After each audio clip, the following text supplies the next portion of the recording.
Okay, now a lot of you, everyone here, the biggest single area that you're going to have to deal with is change. You're going to have to change yourself, and you're going to have to change your team.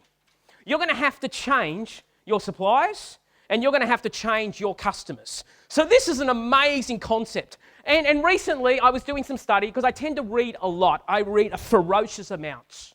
I'm like a learner on steroids.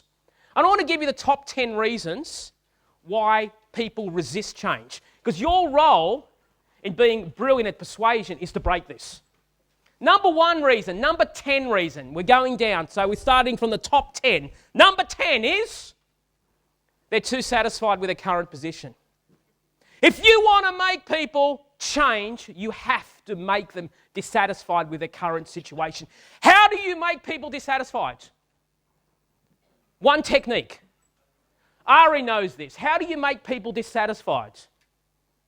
Ari, the power is in the question, isn't it? Right? See, what a lot of salespeople do is they talk too much. If you want to be brilliant at selling and negotiation, ask brilliant questions.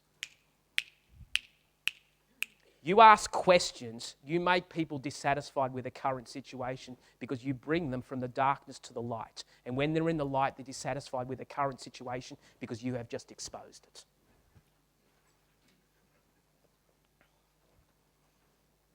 Number 9 reason, fear of the unknown. Number 8 reason, normal routine is disrupted. Man.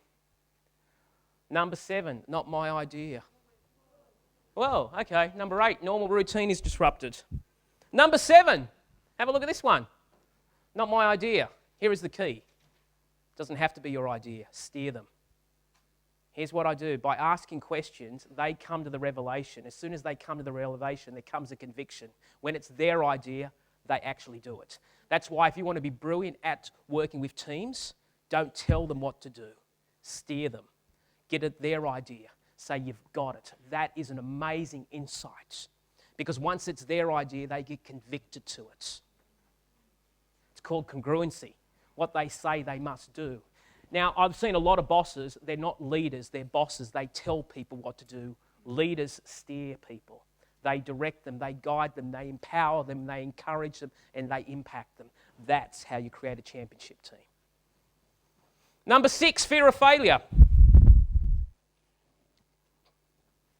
Number 5, purpose is unclear. You want to be brilliant? Negotiation, make your purpose clear. Here is the great challenge. Many of you are brilliant entrepreneurs. The weakness of an entrepreneur is you expect everybody to be like you. If they were like you, they would be competing against you. They wouldn't be working for you.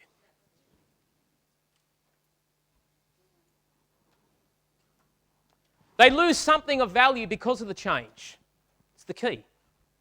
What are they going to get back in return if they get something? What is the payback? We call it return on investment. It's also a principle of selling. Rewards of the change don't match the effort required. And change requires additional commitment. Whoa, okay. Okay, change requires additional commitment. I've still got to get through some slides and Yale's sort of juicing me up. Okay, change requires additional commitment. Got that one? I have to do more for the change. That's why you do it for them. And one of the biggest single reasons that we see that people don't change is tradition and habits of the past. We've always done it this way. That's why you should never get advice. I love accountants, don't get me wrong, and I'm not going to say anything against accountants, but occasionally I have a business owner who gets advice from an accountant on sales and marketing. Ari, it rips my soul. Because an accountant is brilliant at recording history. A sales and marketing person creates destiny. It's what you want. And every time you go to an accountant, guess what he says? That's expensive! Of course it's expensive, because he doesn't do it! I said, man, you've got to stop speaking to your accountant all the time about how to build your business. He'll tell you how to rip out costs, but I'm telling you, let me help you on the top end stuff.